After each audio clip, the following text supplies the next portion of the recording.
And welcome to an episode of the Primal Foundations podcast where we talk strength, movement, nutrition, and recovery. Our guest today is Lauren Zallis, aka the Duchess of Bells. That's right. Lauren is the operator and owner of Shift Performance, Chicago's only kettlebell gym. And she is a Strong First Kettlebell 1 instructor, certified mental performance consultant, corrective and performance exercise specialist, licensed professional counselor, and head varsity girls soccer coach at Oak Park River Forest High School. You do it all. That's what do they say? Master of all trades, or jack of all trades, master of none. I guess. Yeah. I guess. It's a lot of labels. Yeah. Holding a lot of hats. Yes. You know, but I'm excited to get you on the podcast. We've been trying to get you on for a while, and now we're in the studio, which is awesome. I know. It's intimidating. I want to start off by kind of giving some background about how we met, which it was a crazy weaving thing of how we met. I don't know if you want to start it off. Yeah, fate. So I worked as a coach at Chicago Primal Gym, which is formerly Chicago's only kettlebell gym. And it had to have been, 2015? Wow, yeah. 2016, I think. You remember. Oh, yeah. Yeah. And so I would just have random coaching hours on the floor. I remember seeing you there, but like only interacting in kind of like a coach athlete capacity, right? With group training. And then paths crossed again because you're at Latin and you needed somebody to fill in for a paternal leave. Was that it? Yeah, we had paternity leave, and I had to fill in for a physical education teacher, and I'm the department chair, and I'm just looking through resumes, trying to figure out, all right, we got to hire somebody as Did I apply for that? Was that online? Yeah, Did I submit my application? You had to. I forgot if it was like a reach out or whatever. Yeah, so. No, yeah, I saw the name, and I'm looking at it, and I go, I feel like I know this name. And the first thing I did was just Google Lauren Zallis, and all of a sudden you just see a one-arm swing with a bell like this and a big picture. I go, oh yeah, I'm going to try to hire her for sure. I remember that. So I looked over your resume. You had a knockout resume, and then I ended up reaching out to you, interviewing, and then we had you stay on or come on to the team teaching PE classes, which we loved having you. And then you actually stayed on longer after the fact. So you're trying to just get the position grounded. Yeah. But you did an awesome job, and it's just so crazy. As we were talking in the office and everything, you're like, "Oh yeah, I run workout classes out of where was it at again?" Oh, it was formerly like a CrossFit gym. Goose Island CrossFit. Yes. Yeah. And it had emptied out into like Goose Island was only on the first floor, and then I rented space from somebody who's like the primary renter of the second floor. And I was just trying to like hustle up a business at that point. It was like I had a semi-set schedule, and then it was like as the business kept getting more members, it just like the schedule became a little bit more like diversified and a little bit more permanent. And yeah. So it was there. Yeah. And you started coaching some classes for me at that place when I needed a break. Yeah. I always think the dynamic is like, because I was your boss for a little bit. Yep. But then you were my boss for a little bit too. And I was just like, oh, this is super cool. You're like, do you want to coach some bells? I'm like, hell yeah, I want to coach bells. It's also weird too, because in that dynamic, when you've been like on both sides of it, but also friends at the same time, I would consider us friends. Yeah. Me too. Yeah. Okay.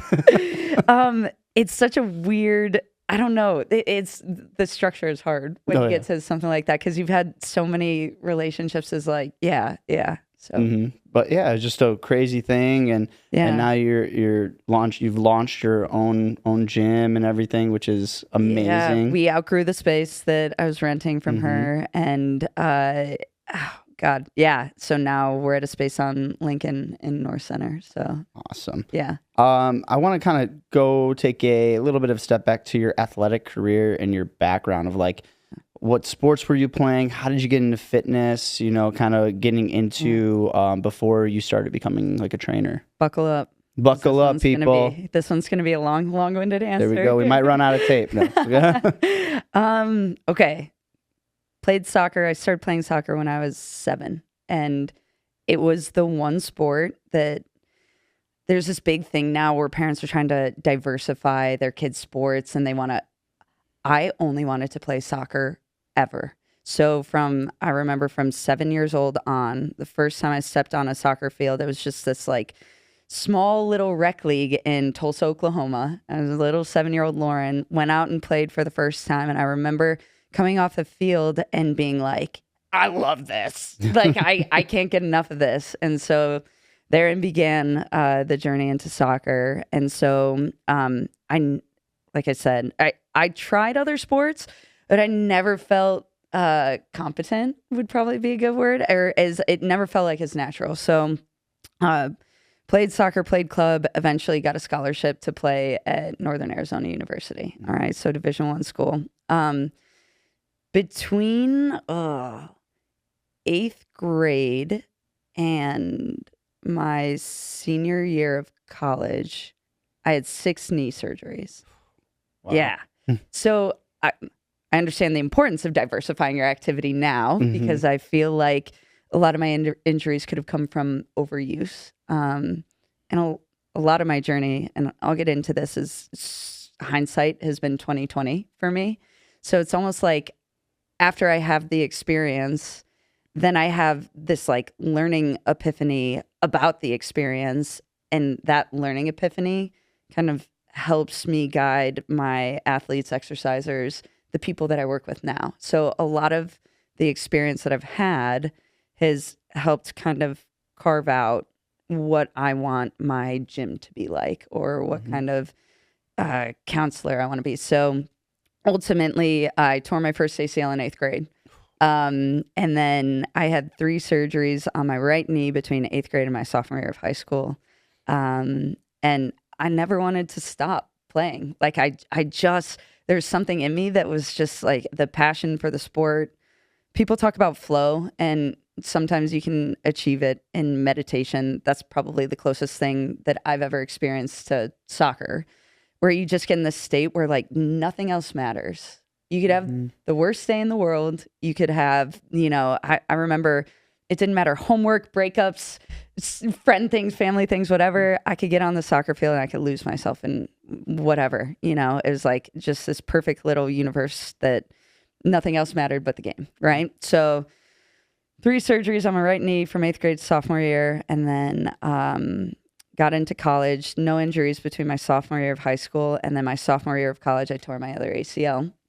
And it was like surgery, rehab, get back to the field. But nobody was pressuring me. Nobody was rushing me. But like, I just wanted to play so much that it was like, I will, as soon as I can get back on the field, like put me in, coach, right? So tore my other ACL my sophomore year of college, and then had 2 subsequent like smaller tissue surgeries my junior and senior year. And then my senior year, my injury was so early on that I could have taken a red shirt and played a 5th year. And I remember my body just responding to me in that I was going to try for it.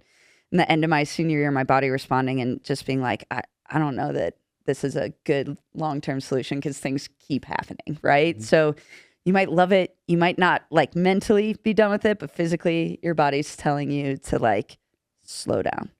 And I had to start listening, because I was literally breaking down, right? So enter in, I wanted to pursue sports psychology selfishly, because I wanted to understand like how to cope with that. Like my body as a 21-year-old not being able to do the thing I want to do. Your identity is soccer. So rolled in there. Yeah. And like I said, I was so into it that like it's how I made a lot of my friends. It's how my family moved around a couple times between the running joke, my family, we've never lived in a house for longer than 5 years. Wow.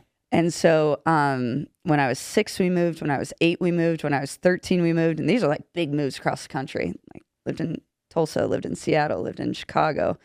And so it made me friends. It made me feel secure. It was like something that I felt like just my foundation was in it. And I knew that no matter what, like I'd have teammates that were friends. And yeah, so it rolled into every part of my identity. And so losing that is, it's kind of shocking and jarring, and probably one of the first like real big transitions for me where it was like hard. It was like depressing. So, trying to figure out the mental side of that pushed me into sports psychology. And then that's a great attribute to have when you own your own gym, because a lot of times private clients, group sessions, even people, when they start moving their bodies, you release energy and, you get moving and things surface for people. And so to be able to understand that and understand the mental and emotional side of it was, I think, a pretty cool thing. So yeah, if you can look back at, your younger years as you've gone through like specializing in, sports psychology, and you can look back at yourself at that age when you were starting to lose that identity as a soccer player, what advice would you give yourself? Oof. Man.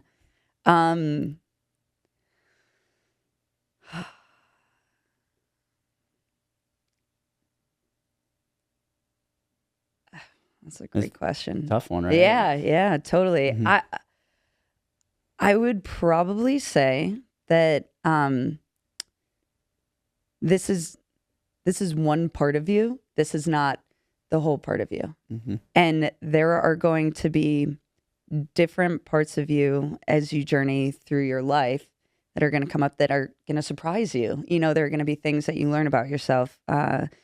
Another one, I love cooking, right? So, and really like the nutrition piece falls into the fitness piece as well. But like, that's something that I identify with now. Like I love, like that is a hobby that I love. And so like you will face, or you will find different things that add to you, mm-hmm. right? And so it might feel like all your eggs are in one basket at the time, because you have such a, me at 34, almost forgot my age. Me at 34 has more lived experience than me at 18, which, has a much more limited view of the world and limited experience, right? Mm-hmm. So it feels like everything at that time because you can't see the future, but there will be other things that you experience and like parts of yourself that you will begin to identify with that are surprising or new, So, don't feel like that once that's gone, that was the only part of you. So, yeah. And where does your mindset or methodology of training start to kind of veer off into this, functional kettlebell training? Totally. Okay. I believe that when I was in college, they didn't train like the mobility piece of it. So a lot of the lifts we were doing, and by no means are these bad lifts. Mm-hmm. I think there are different lifts that have their time and their place and their purpose, right? So we were doing a lot of barbell power lifts. So a lot of cleans, snatches, front squats, and bench press, which I disagree with in a soccer capacity. Like, I mean, maybe I'm getting a good stiff arm every once in a while, but like, so the movements that I felt like I was training with weren't super functional, and they were explosive and they were powerful, but they didn't involve a lot of variety, like rotation, lateral movement, change of direction. And maybe when we were conditioning, there was, sprints, change of direction stuff. Mm-hmm. But one of the things that I felt like was, as my training career advanced, or my coaching career advanced in the physical body, I started learning about things like hip cars, right? Or so we're talking about being able to identify, or like how a joint has a very, like, what is my range of motion at my mm-hmm. hip? And what is my potential for the range of motion? And then how much control do I have over that range of motion? Things like that aren't taught they could be now. When I was playing, in my personal experience, we weren't taught about like the mobility side of it as much. And so it was like putting a lot of weight on your back and trying to lift as much as you could, but not learning about like should I be moving that much? Can my body tolerate that much? Something very small. Core engagement, right? We talk about like tilting of the pelvis and elevation depression of the rib cage. So like I didn't know until I was done with 24 years old. I remember learning this. I didn't know how to engage my core. I just always thought it was like, you know, and I don't know like how I'm doing that, but I'm just doing it. Like nobody taught me the small fundamental things that are so important to movement. And so when I started learning like, oh, wow, these small things actually add up to how you move in a much larger capacity, like that wasn't taught then. But as I learned it, I was like, if I would have known that then, maybe I could have prevented some of my injuries. Maybe I would have lifted smarter. Maybe I would have moved better. Maybe I would have recovered faster if I had these tools. So it's kind of like, oh, wow, I know this now. If I would have known it then, maybe it would have been different. And I don't regret any of that. For, you know, I think everybody in my sphere was doing the best they could with the knowledge that they had. But like now I see some of these things as being fundamental to how we move. And so really my gym now, I mean, kettlebells are awesome and they're so functional because you can move with them in so many different planes of motion. There are so many different focal points. You can get power, you can get endurance, you can get, you know, what have you. I just want people to have longevity in their movement because honestly, that's what I'm striving for is longevity. And also I would say with that, becoming aware of their own body. Because when you start to generate these moments of awareness, and the kettlebell is a great tool to do that because of how technical it can be. That's so empowering. I think this is really good to hear, especially if there's coaches listening to this, if there's young athletes listening to this too. Like that's, it's really cool looking in a college weight room on Instagram, right? When everybody's standing around and they're, you know, doing these big barbell cleans and everybody's going crazy. But I'm looking at the cleans and I'm just like, that don't look right. Yeah. So true. It's like true. And I tell this to everybody, especially now that I'm like working with more youth athletes, it's like, I'll see them squat at a barbell or do something. And I'm like, they're like, yeah, I did it. I was like, well, if your goal is to get the weight from here to here, yes, you achieved that. You did it. Great. It didn't look good, but you did it. Yes. And some of those barbell lifts, especially the Olympic ones, like people spend their entire careers like as an Olympic lifter to master a few skills. Yes. And you're like a freshman or sophomore in college, never did it before. All right, clean it up. Let's go. Well, and you want to like the social media piece too. Like it looks cool. That's what you're after. That's what you're motivated by. And like, but the tiny details of that, like you can't, if I'm doing like a front squat, you know, I'm not going to be cueing you on how to hold like in the video. You're not seeing how somebody's like maintaining their core tension or like, there are just so many little things. And also the fitness industry too is like, there is this interplay of you want to build a business and you want to service more members, but does more members necessarily equate to quality service? Yeah. Because if I'm getting more members in and less eyes on those members, like, am I going to be able to really give people the individual attention that they need in order to feel what's going on in their body? And then, so I also think like, that is one of the most difficult things as a small business owner is like, you want the capacity to grow, but you want to do it the right way and you don't want to lose your values in that. Mm-hmm. And I think like at those big, like if you see a big college weight room or whatever, you know, unless you have like very specialized and individualized coaches for certain sports and things like that, like a lot of those people are working crazy hours. They have a lot of teams. They have a lot of bodies. They have a lot of people. And I can't imagine that having, I mean, I don't know how big a football team is, but like 60 players on a football team that are all on the same training program. Yeah. That is like, and then good coaches will find ways to give people cues and individualize it, but it is hard. Like there's this contradiction between growth and numbers and like also individualizing. So yeah, maintaining your values and knowing what's important, like that is a struggle for me, even as I work my way through owning a gym. If you're lucky enough to be like University of Alabama, Michigan, and you can have 4 or 5 or 6 strength coaches just for the football team. That's thing. That's the way to do it. Great. That's awesome. And then they got iPads on there, and they're on the racks, and they can here's my program. Here's where my percentages are, and people do it right for sure. But then you have those smaller Division I or Division III teams or schools that will have one strength coach for the tennis, the rowers, the everyone, and that's very difficult. We had one strength coach, and maybe like that strength coach had 2 assistants, and so that was at a Division I school, that's nuts. So and like I said, no fault. I think they're doing the best they can, with what they have. But yeah. So you start finding bells, and how did you even like find kettlebells? Oh, this is a good question. So I worked while I was going to grad school for sports psychology. I actually worked at an Equinox. Okay.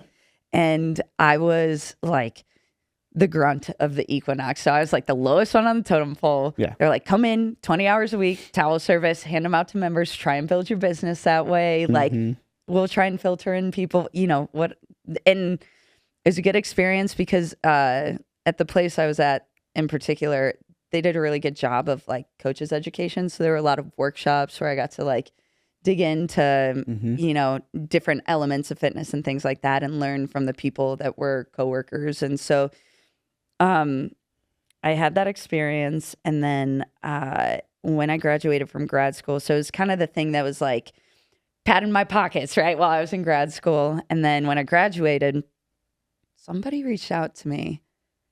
Can't remember who. I wish I remember who, because this is a good life move. But and they said, hey, there's a training studio on the North Shore. It's called Redefine Fitness.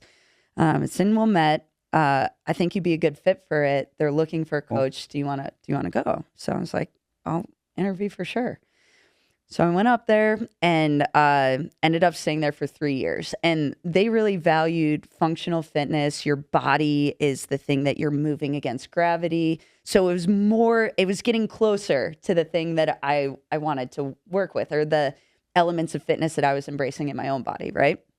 And so I did private sessions. I did small group sessions. Their group classes were like no bigger than 6. It was a grind. I am telling you, 50 to 60 hour weeks, but that's like 50 to 60 FaceTime with clients. And so when you're in the fitness industry, an hour is an hour of like FaceTime with that person. So like you have 50 of those a week. That's not like the program, including programming for people. So I was grinding, right? Yeah. And it was like my first, I call it a big person job, like out of school, whatever, enough to pay the bills, live independently. I was feeling really good about myself, but the hours I was putting in were like burning me out. So much so that like, I remember when I would take vacations, like Christmas or whatever, I would take my first day off, and immediately the next day after I rested, I would get sick because my body was just like, go, go, go, go, go. Yeah. Then when I had time to rest, it was like, the floodgates open, right? So 3 years of that, and I was like, oh, I don't know. Should I keep going with this? I was pushing myself. At the time also, I had gotten back into soccer after school. So like I was learning more about fitness. I was trying to do my own like rehab. I was, looking at things. I torn an ACL in my right leg again that I never got fixed after college. Wow. Okay. So, I was rehabbing myself. I started playing more recreationally just for fun. And one of my buddies at the time was like, hey, like there's an opportunity for you to play semi-pro. Chicago City is creating this semi-pro team. Would you want to try out? And like, there's that side of me, knocking on the door again, like, hey, you love this. Remember? Let's go. Yeah. And again, like, this is after my body, I didn't want to keep playing college because my body kept sending me the message of like, nope, you got to pump the brakes. But that ego was like, get it, you want this, do this. So enter in.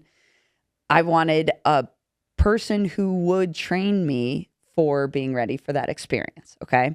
So I had reached out to a classmate that I had whose husband at the time owned or was a co-owner of Chicago Primal Gym. Okay. And so ultimately I saw this, coach, Grant Anderson. And I started training with him to get stronger for trying out for a semi-pro team.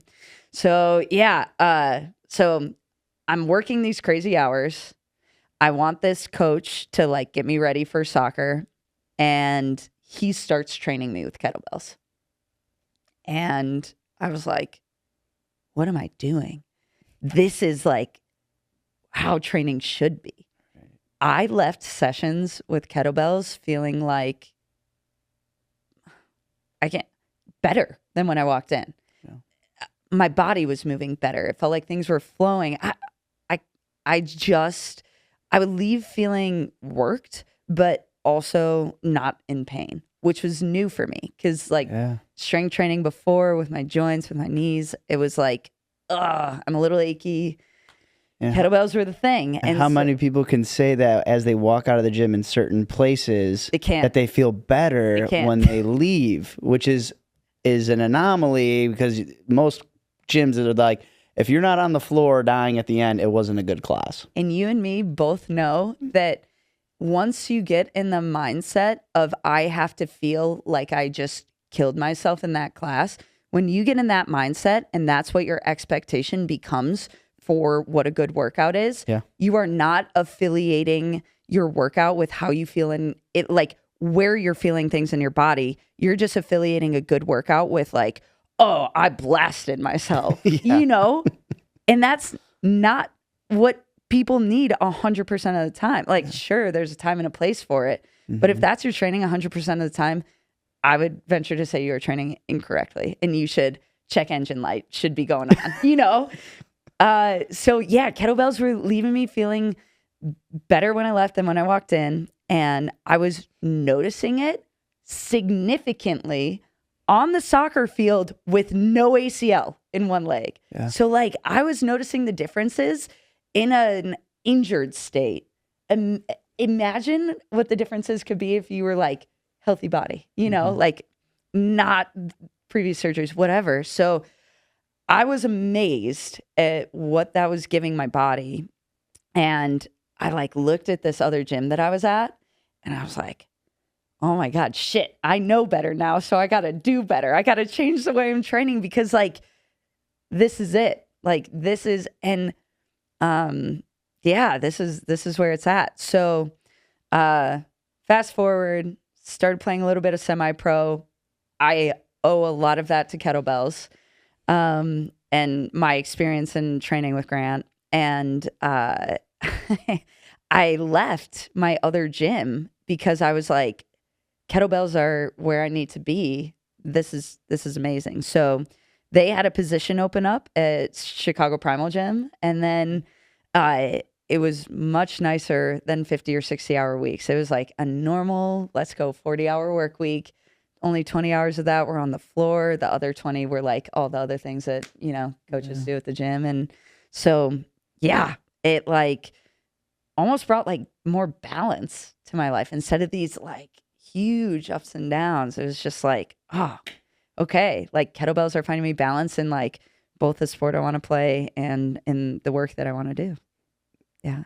It's like every trainer goes through kind of this whole thing. It's like, I need to get clients. I need to get as many, touch points as I can. But you find out very fast, like, wow, I can't sustain this anymore. And then this is why a lot of people just leave training to do burnout. Burnout for sure. Yeah. Yep.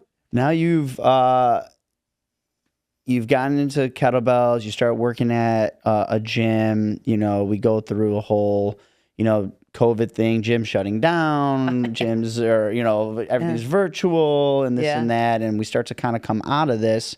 And now you have this idea of like, I want to create Shift Performance, the Chicago's only kettlebell gym, you know, at this point. And, you know, why did you feel like this is I know that you said a lot of the things about kettlebells, but like, why put 2 feet down on this niche? And you think that this is going to work in the city? I've been trying to get out of the training industry for years. Like, being in the training industry was not like my end game when I started. So first I was a PE teacher, then in Arizona, right? Yeah. I remember your resume. Yeah. Flag, staff, Arizona, right? Yeah. And so then after that, with the mentals, like the sports psych stuff, the psychological side of things, that was the route I really wanted to pursue, because I felt that I had like lived in this physical body that I had I'm learning it really well and I'm understanding it really well. But the psychological part was always felt like maybe more of a challenge. Like I didn't understand enough, so I was always really curious about it, and I wanted to keep pursuing it and learning about it. So I really was pushing to go into sports psychology, and I was pushing to go that way. And then it was like, oh, but you're going to be at, you know, Chicago Primal Gym, and you're going to be a coach there. And I loved that. And like, I had a good foundation there. And then it was like, COVID happened, gyms started shutting down. And then it was like, I want to go the sports psychology route, but the opportunity, honestly, for training people was so like, it was almost like it just like landed in my lap. And it was like, take this. Like, there are so many people right now who don't have access to gyms or to kettlebells specifically in gyms. And you have, you know, a network of people who are looking to get back to training in person. Why wouldn't you do this? Yeah. So it like wasn't my number one passion, but it was something I was still passionate about. So, yeah, it wasn't scary. Like I knew that upon making the decision that I would have at least 25 to 30 people off the top of my head that would train with me. And so COVID was really like a branching out point for me, where it was like, all right, just do it. Like you were at, you know, your background is in physical education. Like you've done all the classwork for that. You've trained at an Equinox. You trained at a small, you know, gym on the North Shore. You trained at CPG. Like you've coached all these places, and you've seen all these different modalities of business and how different people ran their business and the different levels. And it was awesome because I got to see, like, there wasn't one way that worked. There were lots of different things that worked. And so from each place I was at, I could pick and choose, like, I like this, I don't like this, I would change that, I do want to do that. And so by the time I was like, okay, I got the people, like, I just need to find a place, let's go. And so that place in the Goose Island CrossFit, like that building, former teammate from the semi-pro team. She was the one who like was primary renter of the space. And so once she said like I could sub rent from her, sublease from her, I was like, all right, it's on. Just make a schedule and go. And actually, the ironic part about this is when I was doing most of the work, like the groundwork of the website and putting things together, I had COVID. So it was like, there were like 2 or 3 weeks where I was like isolated in bed and I couldn't move and whatever. So I was like, I can just like build everything now. So like, it's weird how like certain situations or scenarios happen in the world that like lead to, so like I was settled and I couldn't do anything and I was sick. So I was like, all right, well, like if I'm going to sit around, maybe I'll sit around and like start uploading things for like how I want the gym to look and whatever. So, and then it just like, it happened. And now we're like 3 years into it. I still have these moments where I'm like, I get to wake up and do something that is so fun. And not only that, but see people that I genuinely love every person that comes to the gym. Yeah. And like, it's so like crazy to me. I'm very lucky. Yeah. I always remember the article that came out in I think it was either GQ or Men's Health, where it was like the great kettlebell shortage, the great kettlebell shortage of 2020. Because you're right, like the opportunity, like a lot of, if you had your already like, if you were in the space and you were already doing like virtual programming and virtual stuff, like you were going gangbusters. Like it just so happened because everybody just went to the gym. Yeah. But then people are getting, working from home. I have a kettlebell. I'm able to work out. I don't have to go anywhere. It saves me time. Yeah. And I feel better and I move better, which is great. So that whole shift. See what I did there? That whole shift changed the game for a lot of people, businesses and gyms in particularly. But there's a lot of gyms that like just didn't make it or just decided we're going to shut down or what have you. So now the opportunity comes by. Now here's my question to you: like starting a business is hard, especially like a fitness space. Like you're competing against box gyms, CrossFits. Yes. Orange Theories, all this stuff. What were some of the challenges that you had starting a brick and mortar location? Oh, okay. This first location, and I say first because there will be another one. I guarantee we'll do another one. You heard it. You heard it here. I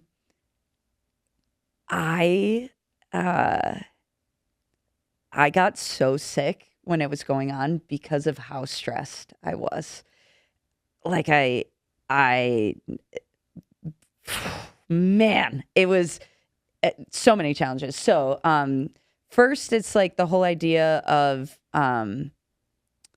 there's a thought of, am I going to, can I afford this? Like, can I make ends meet? And,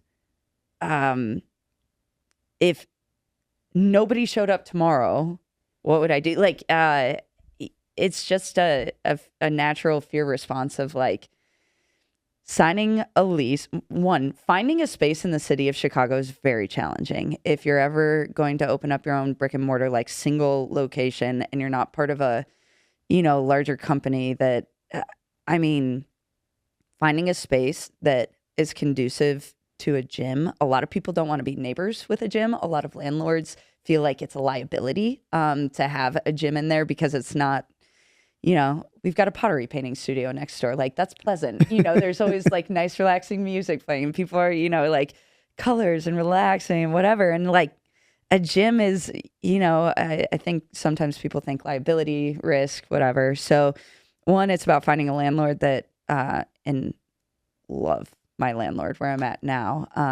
And so that's a challenge. Integrating the space into what you want it to be is a challenge because a lot of places that you look at, I didn't look at places that were formerly gyms. I looked at places that just had space, like open spaces, because you need a lot of, area for kettlebells. You're swinging weights around. So I didn't want things that were closed off and lots of rooms. I just wanted big open space. And ultimately, the build out for the space. Holy cow. One, it's a huge financial investment. Two, like, I don't know if you do know, you've had remodeling done before. Yeah. It never goes according to plan or on time or within budget. Ever. There's always something that goes wrong. Totally. So like, it was like the timing of, as we transition from one space to the other, the timing of like the rent ending here and the, rent starting here, and all my clients, are they going to follow me to this location? And what if there's an extra X amount of money that needs to be put down? And then are people going to show up? And so you have a laundry list of things to worry about, but like if you're convicted in the thing that you're trying to bring people, I have an advisory board, 3 people that I trust so much and know things about marketing and business that I never learned because I'm a body person, right? I'm not a business person. I have no education in business actually. And I remember one person on my board, I was like, should I do this? Like, am I ready? And he was like, you don't have to do anything. You could just do nothing. Like, you could keep things the way they are. And when he said that to me, it like sparked something. I was like, oh, I actually want to do more. So the desire for wanting that space of my own and that next step outweighed the fear that I had. Even though the fear was great, the desire was greater, right? So, yeah. I can keep going with other fears I had. if you need more than that, that was the top of the cake. I'll never forget. Well, because I remember like you were still kind of working at the school with me as like you're kind of making the transition, and we were talking about things in the build out and all, and then like all of the stuff you were talking about of like, I got to get this done. I got to get, the floor's got to be pulled out and the turf and this and that. And I will never forget. This is a funny story. We're not going to mention names. You already know where I'm going with this. I'm not going to mention names. The first day of classes, I walk in and like I've seen the space and it's cool, but we haven't like, coached any classes or whatever. First day classes was like whatever day. And I walked in just to like see everybody and check it out. And I look at the corner of one of the walls and it's got a huge dent in it and there's drywall on the floor. And I'm sitting there and I'm like, what is going on? What happened? Like, I'm thinking, is the building settling? Like, what's going on? And apparently somebody decided to just drop something, a kettlebell on a handle, and it just took a chunk out of the corner. And that's huge chunk. Day one. Day one. Tony walks in and he's like, oh my God, what happened? I was like, too soon. Yeah. I don't want to talk about it. But there's those things with buildings and like having, like, all right, you've moved the desk like 3 times. We've moved the bells from the turf because like it just didn't really work out and we're just cutting turf. Like, why don't we just put them on the other side of the gym? Where there's better space to be utilized. That is another thing I've noticed about the gym, and this is a big like psychological piece as well. Your environment matters. Yeah. Like from the location of the bells to the location of the front desk, any athlete that has been a high level athlete, their coach will tell you what the details matter. Yeah. Right. So when you're like an elite level athlete, it's not huge, differences in talent that separate people. It's how you manage your sleep, how well your nutrition profile, your recovery. Are you doing your mobility on the days to like flush out your little things? It's like the little things that matter. And that, as a coach and business owner, the way it seems like such a small thing, but it is such a big deal because that front desk, originally the placement of the front desk, when you walked in the gym, you walked in the front door and then the desk was like over here, right? And it was like facing the front door at a weird angle. Yeah. Why didn't I like that?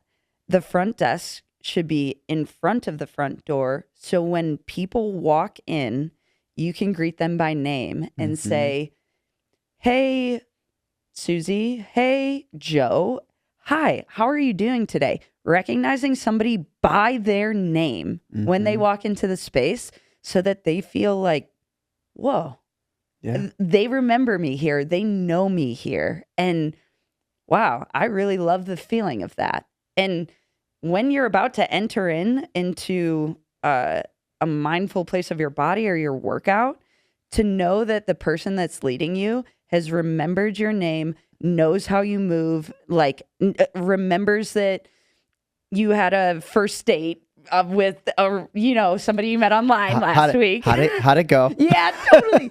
When you make those connections and people feel how much you care, then when you coach them, there's an emotional component, a trust component, a rapport component that I am convinced. I mean, I can't give you. I could give you proof based off of the way that members are retained at the gym, but like, I can't give you like, I haven't done a study on it, but like that emotional piece, and again, part of the sports psychology program leads into, I think, a better workout for the member. And so, like, where the desk is placed matters. Where the bells are placed matters, right? Because it's creating a flow of how we use the space. So, yeah, details. Oh, yeah. Yeah. There's one thing. I've always taken this and I've always tried to, this is like more of like an educational piece with like young athletes in schools. But like even yesterday, I did the exact same thing.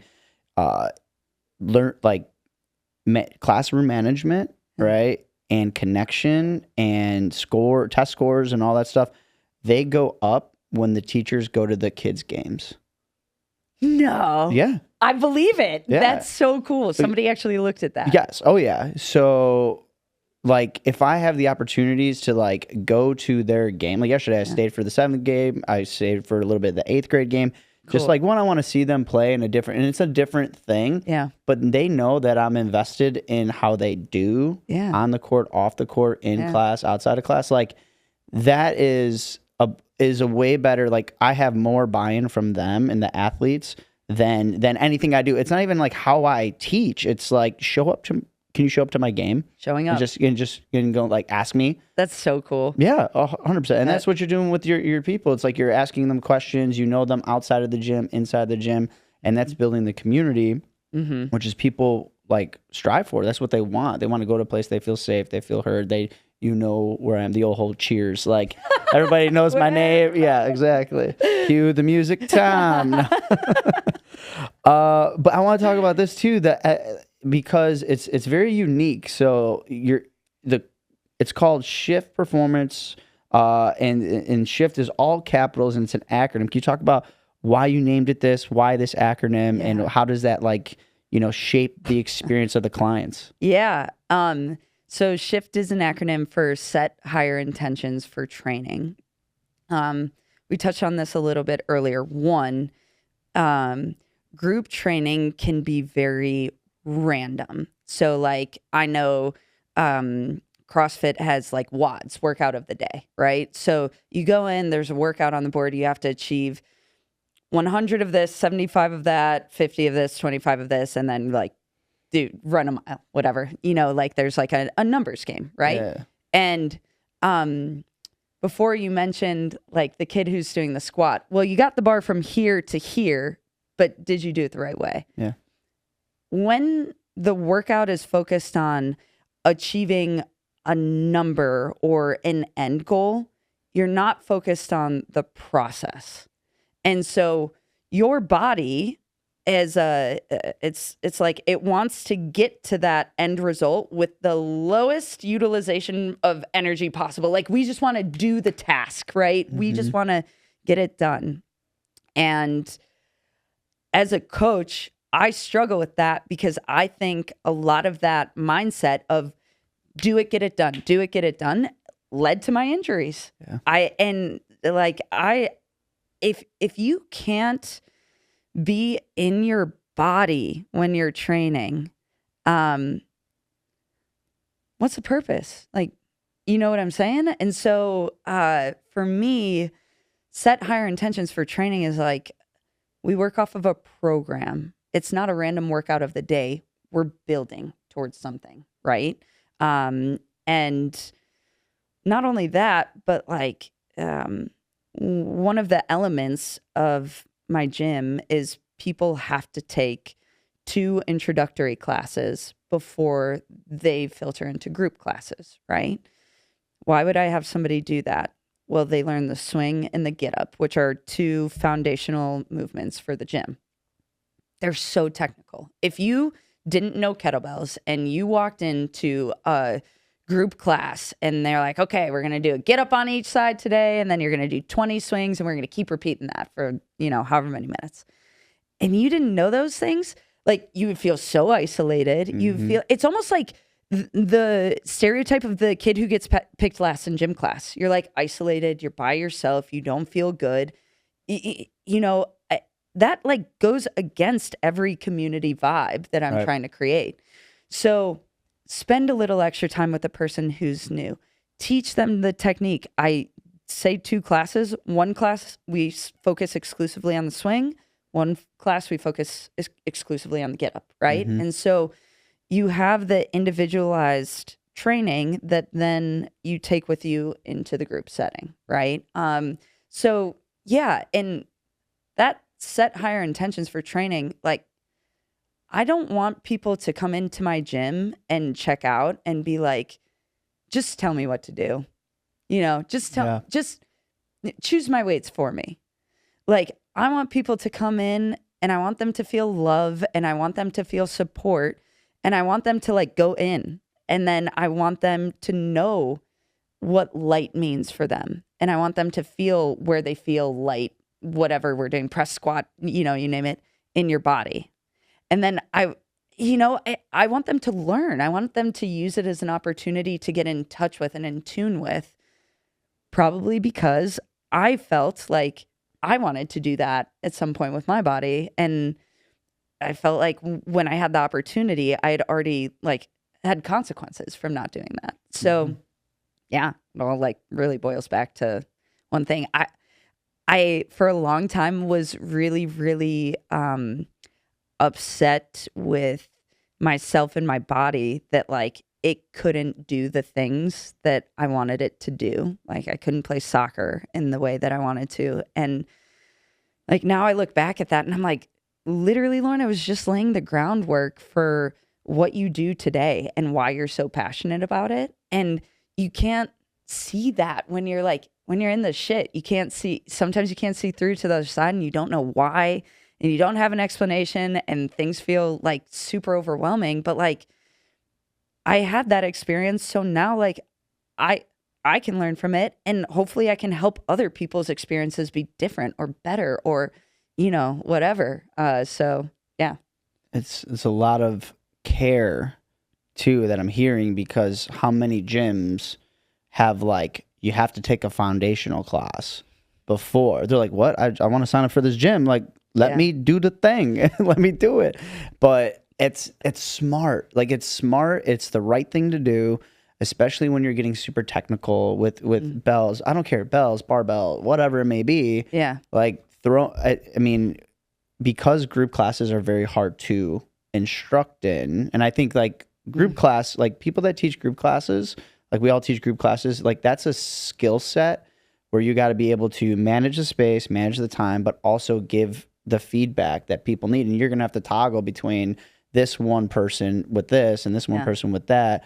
But saying, hey, like, we really want you to like succeed in the classes. You need to take these foundational classes, but I'm an athlete. Like, great, you're still taking them. Yeah. You know, that's important. I can't tell you how many times I've come across people who are like, you know, they'll sign up for a class and I'll reach out to them and I'll be like, hey, you know, just so you know, I'm not going to say you can't come to this class, but we strongly suggest that you do these 2 intro classes first.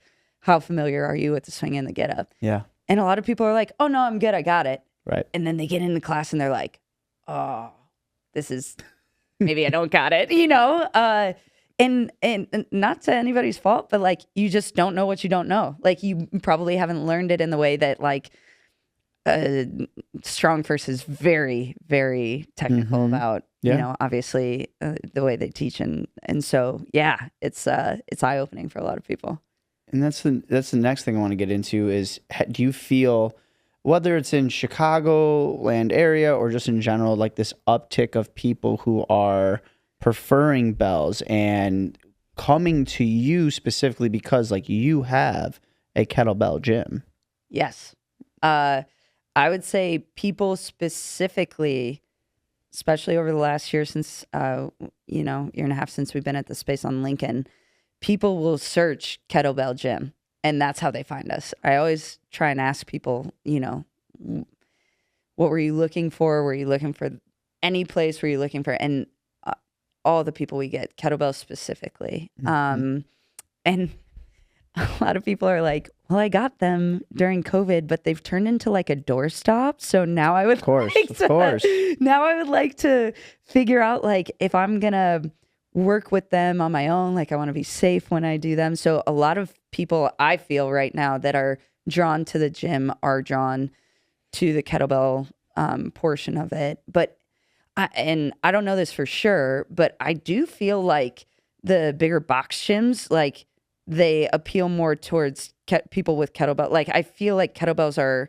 trying to be integrated more in those spaces. Yeah. I mean, I don't know the last time I was at one. But, yeah, I think you're right. I think because when you see the movements done right, they're flashy, they look great, just like a barbell lift, just like anything else. Yeah, yeah. But you mentioned earlier, like we're both Strong First instructors, and there's a standard there. You have to actually go in for your certification and perform the movements properly to show I can do this and I can teach it. Yep. You know, you got to talk the talk, walk the walk, everything. Yeah. And like, it just so happens, like, if you look at all, like, a majority of the coaches that have been on this podcast are like all Strong First, because I feel, and not to say they all have been, but like a majority, because I feel it's like a gold standard. Like, these are very, very tight standards that we want you to hit. Yep. And we want to make sure that you can do the movements. And not only that, you have to recertify.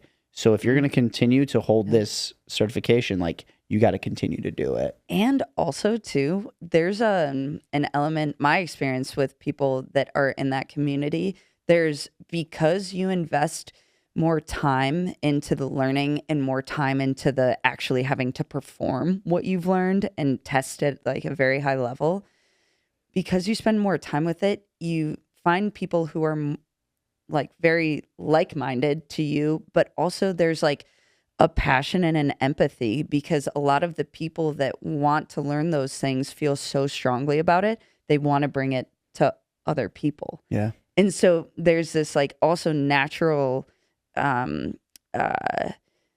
pull towards, I guess empathy for others would be a good, but then within the community, like you feel coaches wanting to network with each other, and not even in a business sense, just like, let's get together and share this kettlebell swing thing we know how to do, you know? Yeah. And like, we've done it a number of times, just like work out together, work out with a group of people who are certified in that way.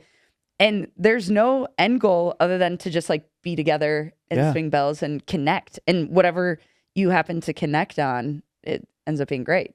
And that's the thing. I just feel like there's enough business for everybody. There's enough business for everybody. Like, but the connections that I feel like, if we look at all of like the kettlebell instructors, like in that Strong First map, if you go onto the thing, like half of them are like affiliated with Shift, or we know them personally on the map. Yeah. And I think I think we're becoming like a hotbed for kettlebells, which is, you know, kudos to you, because, you know, you're pushing that you want your people to be Strong First certified. And again, Strong First, I would always say, like, it's always a gold standard. RKC is great too. Yes. They go hand in hand. It's just like the divide of the two. But I think that it's something that we all feel like we can all go to each other's workshops. We can all like get together and like, there's no ego. No. Like, we can all like, I'll coach one with like a group, and then somebody will pick something up. Yeah. And then somebody else will coach one day, and I'll be like, oh my God, I like how you did that. Yes. And there's just like, it's not like my way is right, you know? Totally. I like how you say there's enough for everybody, because I feel like that's true. And like, I think for me personally, it's this like, psychological, like, be in your body, you know, feel like warm and fuzzy kind of thing that I try to integrate into it. But for somebody else, it could be like, I want to work with athletes and make them more explosive. And they have their way of making the exact same movements, but the way they coach it, like, special to that. And so like, it's almost like it allows for each person's personality to like flourish with the coaching. And I think that like different people, so like I even see this at the gym. There are certain people who I feel like will always gravitate towards my classes because they like the way that I coach. You will get the same thing from you coaching a class, and you will have people who prefer to go to your classes because they feel more connected to you. And I don't care where they're getting or who they're getting their service from. I just want them to have the knowledge to like be movers for life and to be like confident movers and know what they're feeling in their body. So like, doesn't matter if it's me or you or, you know, whoever down the street. Right. Like, yeah, the end game is the same. Yeah. Better, safer movers that are healthier and happier, you know? Building strong, resilient people. Yes. That's awesome.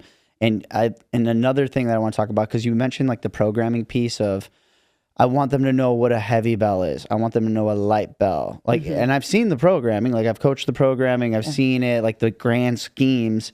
And I think the beauty lies in kettlebells, because the jumps of bell sizes are, you know, you got like a 4 kilo jump, or even some of them are an 8 kilo jump, just big. Yeah.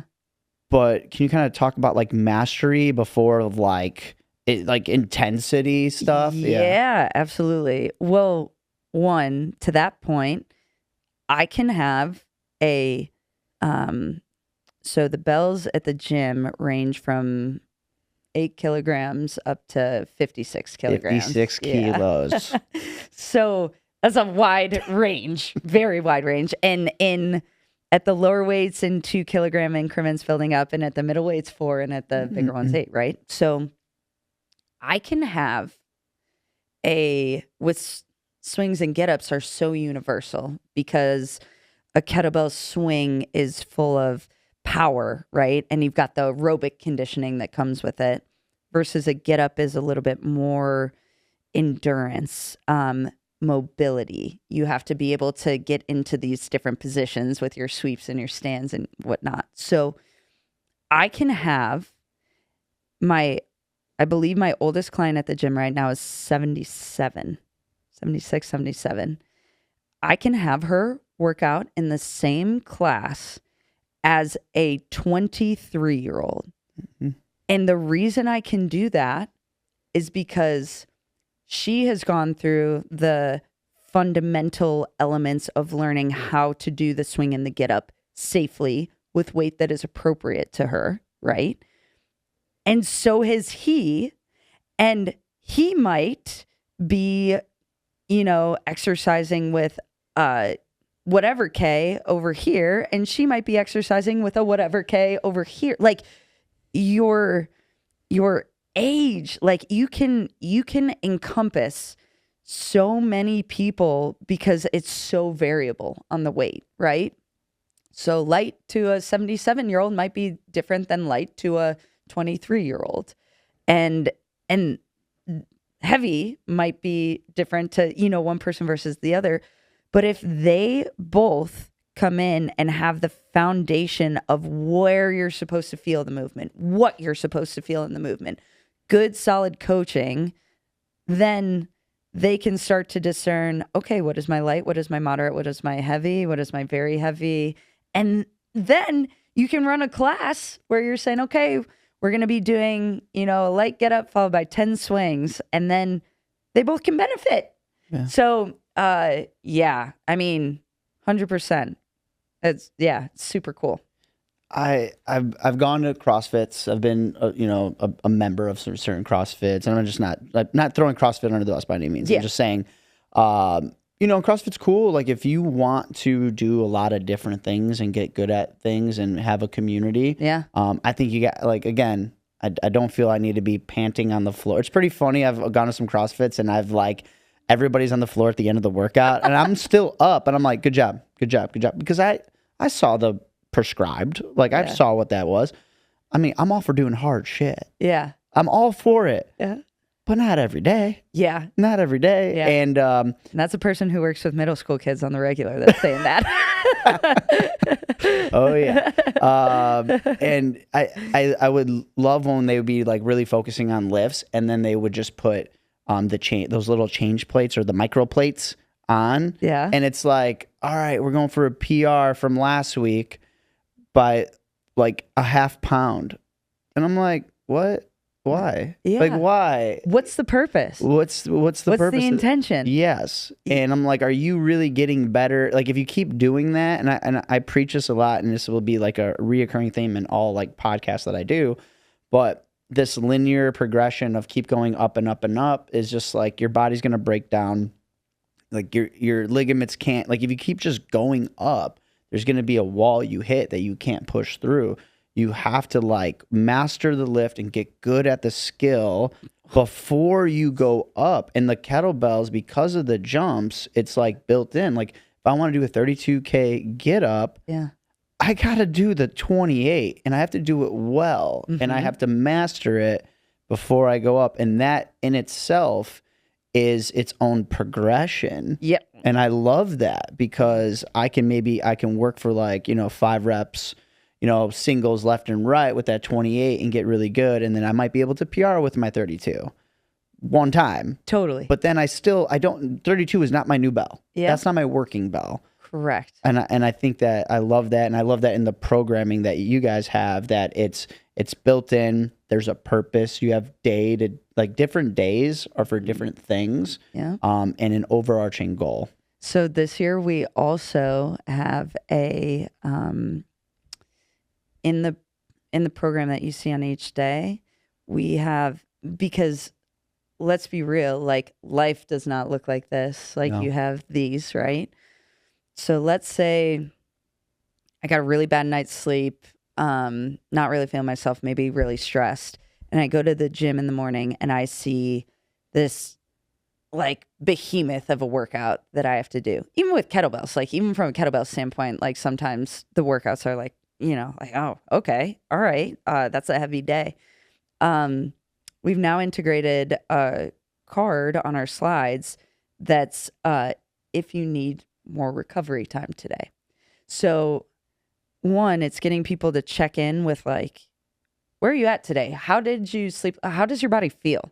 Because if you go into a workout and your body's not feeling great, and then you're trying to do that extra 2.5 pounds on each side or whatever, I mean, that's not gonna end that's not gonna serve you. Yeah. And if the point is to get a good workout, and then you could even go into like, what is a good workout? For me, that's a great point. The definition of a good workout is not increasing my weight every time.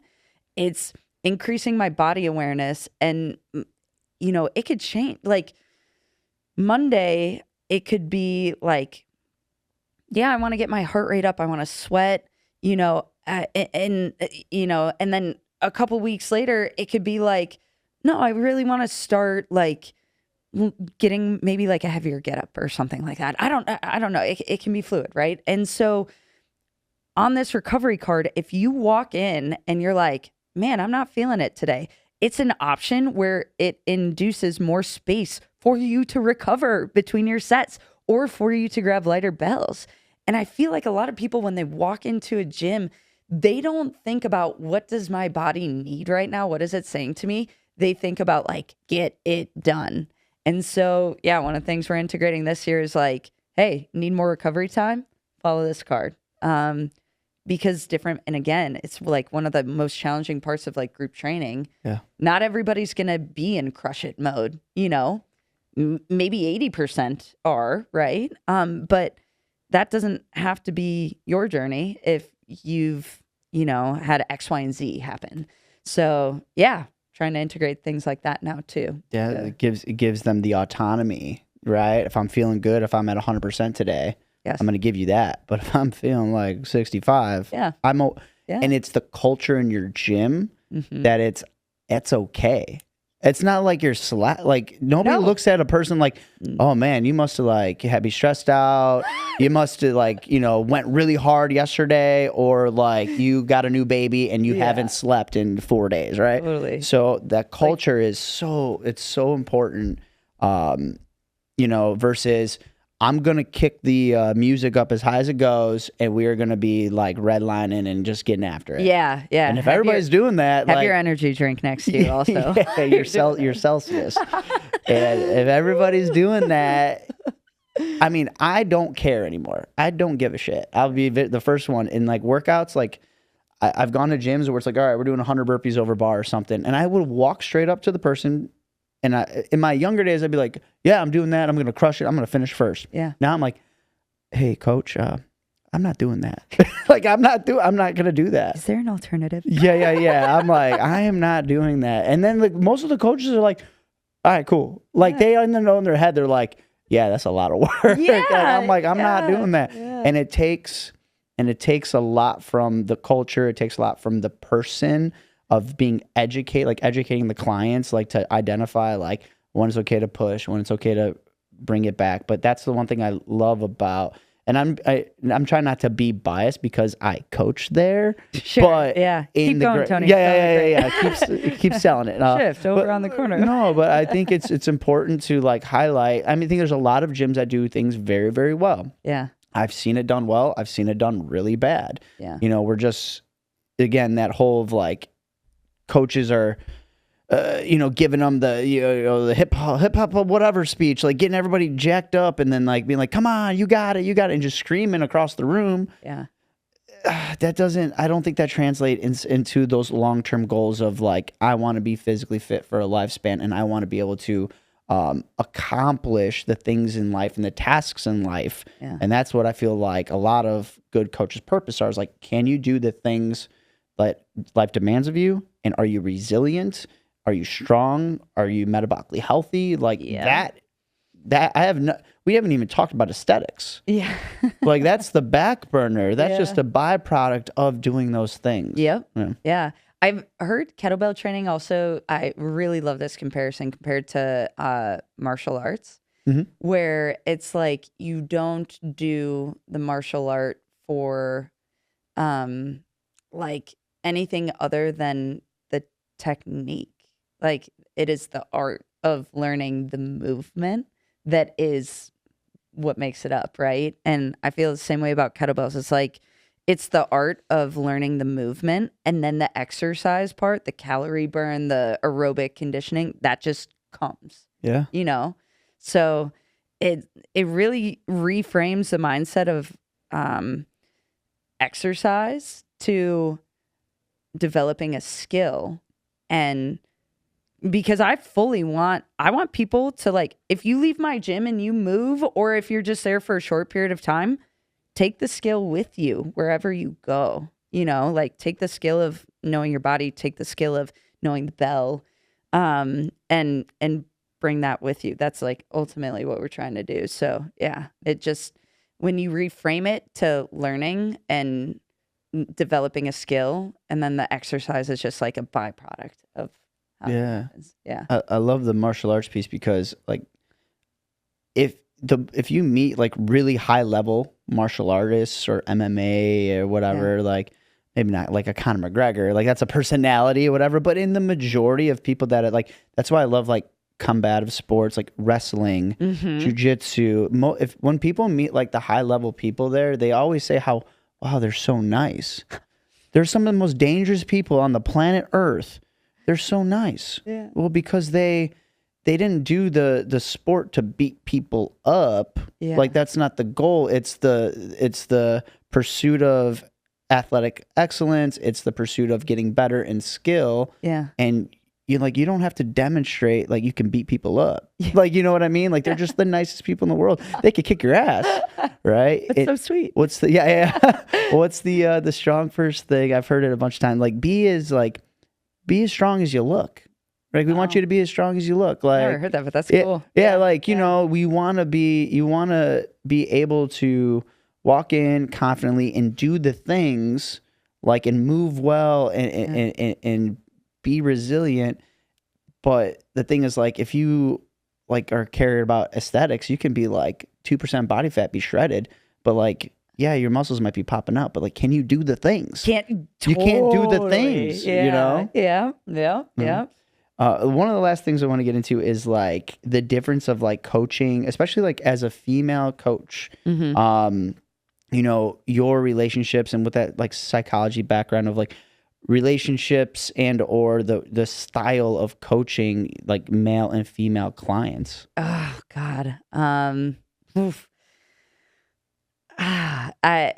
I feel that I am one person with one lived experience that, and so when I speak about this, I might have experiences that fall in stereotypical, fashion, like with what we stereotype as being female and what we stereotype as being male. So I've coached both, like on in a gym setting and in a soccer setting, both males and females. I try and maintain like who I am and my authenticity and just like my values, no matter where I'm at, no matter who it is, there are innate differences I feel like that happen. And man, narrowing it down to like, let's say a capacity of a gym, I find that sometimes I even hate saying it because I don't want to offend anybody. And I know that like talking about gendered things is very like, we like to put things in boxes and we like to label things as being male and female and whatever. Right. And, my male clients, let me put it that way, tend to be the ones that I feel like it's harder to detach the ego from the lift. And that is just my personal experience. I'm not saying that's everybody's experience. I have that too. I see that too. Yeah. And it happens in soccer as well. Like when I coach boys, ego will sometimes get in the way. Okay, so in a soccer setting, ego will sometimes get in the way of letting feedback be received, because no, I know this and I don't need help. Do you feel that's because like if there's that toggle between like if they're getting feedback from a male coach or a female coach? I think I'm still too young in my career to know, especially with coaching boys in soccer. So I felt that from some of my players recently, not all. But also like when I experience something like that, or I feel that, I'm wondering if I'm projecting my insecurities of being inferior because I'm female onto that situation.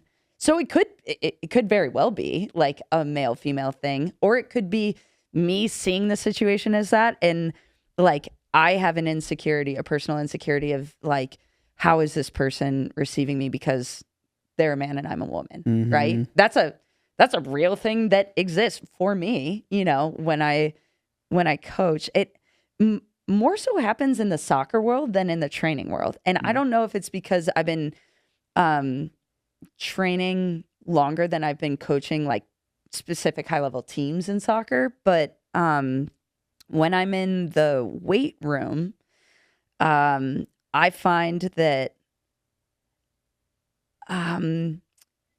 my feedback is accepted. I feel that my feedback is accepted, but it's like the push to show strength. It's not about what I'm saying to them, but the ability to like turn that part down to do something that serves your body better is more trying, I think, with men, that in my experience.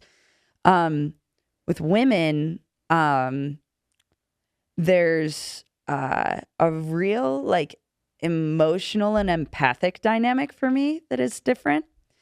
So in a soccer sense, sometimes it's very hard because there's, in a high school level, a real fear, high school soccer I'm talking about, there's a real fear of not being liked by your teammates for maybe being too good at a sport, for standing up for what the group doesn't believe. Like if the group thinks, I'm simplifying this to a huge degree, but if the group thinks this color is red, but I see it as blue, and I'm going to speak out and say that it, like, I'm not going to speak out and say that it's blue. I'm just going to say that it's red, even though that's not how I see it. Yeah. So I see with the girls a lot of times, them sort of like letting the social dynamics control how great they're willing to be, because they want to be liked rather than to the performance. Pursue, the performance versus pursue something confidently. Oh yeah.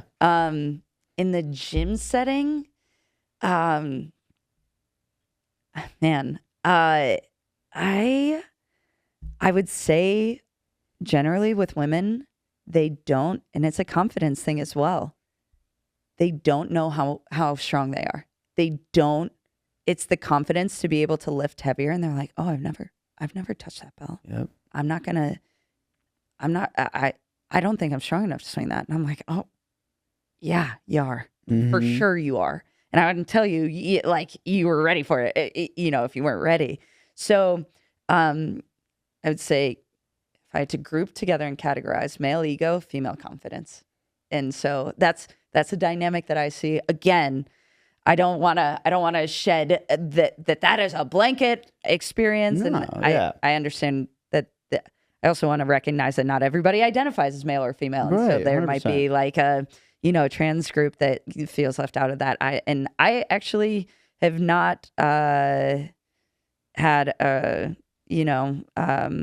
experience in working with somebody who maybe doesn't identify with they them. So it would be hard to say for that, and I don't want people to feel left out. So yeah, it's just a sticky topic. No, it is, but I think it's important to kind of talk about to like identify those things because I mean these are lived experiences. Like when you said the thing about the males, my lived experience is somewhat similar, but just some different like variations of that. Like, Cool. The female one would be like I would come over and be like, "I'm swapping your bells for you," or "I'm swapping the weights for what?" And I'm like, you are a badass mofo. Like, you need to be doing this. Get heavier bells. Yeah. Get the heavier stuff. Yeah. I feel that especially if I have a client or inside of group classes that is a former athlete who's like in shape, whatever, it's I would suggest things. My feedback is only taken seriously if they know that I can do the thing. Or more. That's my opinion. This is my lived experience. Yeah. Because you'll get like, oh, so like, what's your? Again, this is guys. I'm just saying, like in general, like in the space of like ego. Oh yeah. I mean, I was there too. I had ego too. Like, oh, what's your get up? Yeah. Can you do the 56? Yes. I'm like, I've never tried the 56. Do you think you could do it? I'm like, maybe. Yeah. I don't think I'm gonna try though. Yeah. I'm like. And they're like, oh, blah, blah, this and that. They're like, well, can you do the 48? I'm like, I've done the 48. They're like, oh, you could do the 48. And I was just like, then they like respect me more because they know I can do the thing. Yeah. And it's just like, they care about my bench. They care about my squat. They care about my one arm swing. And I'm how like, did we get here? right. And I'm like, and first of all, like you're 6 foot, I'm 5'0".